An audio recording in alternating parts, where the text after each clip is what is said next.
What's good, YouTube? Your boy Not to Glitch here, and today I'm going to teach you guys how to fix your Xbox One if you're having issues with it. Not really fix it, but a little like fix to make your games work if you're using disc. I just got this off of Amazon. It came with the guitar. It was like 40 bucks, and I'm trying to get it to read, but it won't. So I don't really know what the issue is with it, but this is an easy way to fix it. So what you're going to want to do is turn your Xbox like this, and then put the game in, and then hold it up.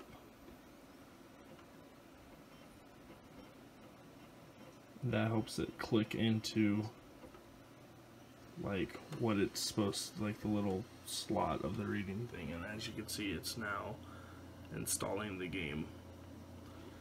Tons of people are having issues with this. I don't know if it's just like a certain batch of Xbox Ones or what it is, but that is how to fix it. Works almost every single time. Let's see, what's the first time I've ever even put the game in? So yeah, thank you guys for watching. If you're new to my channel, hit that subscribe button and like this video if it helped you in any way, and I'll talk to you guys later. Peace out.